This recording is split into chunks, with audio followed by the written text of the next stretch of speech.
वालेकुम। आज हम जिस मौजू पे बात करेंगे वो है कि how we can learn effective English.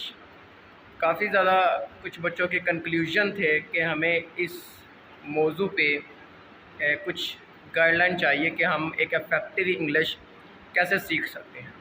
देखिए, अफेक्टिव इंग्लिश सीखने के लिए जो बेसिक क्राइटेरिया और फार्मूला हम अप्लाई करते हैं वो है RWL, यानी कि रीड, राइट एंड लिसन। ये वो फार्मूला है जिसके थ्रू ना सिर्फ आपको इंग्लिश बोलना आएगी बल्कि लिखना भी आएगी, सुनाना भी आएगी और सुन भी सकते हैं, और किसी से भी आप इंग्लिश में इजीली बात कर सकते हैं। फॉर एग्जांपल रीड में फ़र्स्ट बात हम रीड की करते हैं।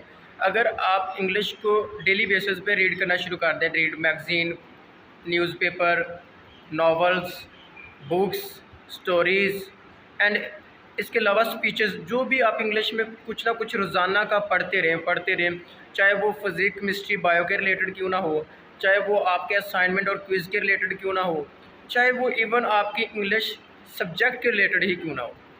And then the second thing we are going to be discuss, और इसके अलावा सेकंड थिंग जो होती है वो है right.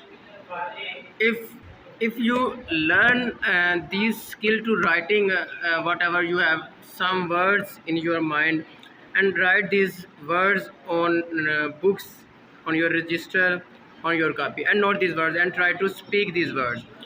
If you are going to speak these words, then build a huge confidence to speak English. So अगर आपके जहन में कुछ भी इंग्लिश के अल्फाज हैं या इंग्लिश की चंद लाइनें ही क्यों नहीं, या वो इवन इंग्लिश के टेंसेस ही क्यों ना हो, आप उसको नोट कर लें। कॉपी पे नोट कर लेना है, रजिस्टर पे नोट कर लेना है उन चंद लाइंस को, और इस एक्टिविटी को आपने डेली वाइज रिवाइज़ करना है, रिपीट करना है। और थर्ड थिंग्स है लिसन। आपने लिसन करनी है, स्पीचेस इंग्लिश में, आपने इंग्लिश में स्टोरीज़ लिसन करनी है, आपने इंग्लिश में मूवीज़ देखनी है, और आपने अपने बेस्ट फ्रेंड से कहना कि हमने इंग्लिश में डिबेट करनी है। So these are the three steps. Basically is the formula RWL, stand for read, write and listen. This formula, if you are going to apply, and in few days, approximately 30 to 40 days, you will see the huge difference in your speaking and in your communication skills.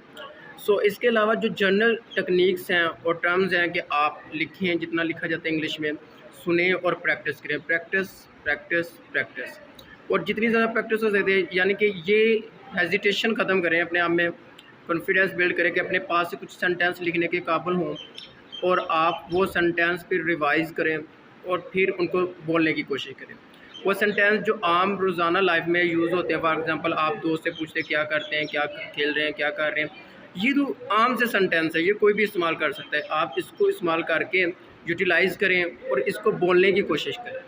तो basic 3 step formula कि आपने इस पे apply करना है, read, write and listen, then आपकी English going to be improve इंशाल्लाह।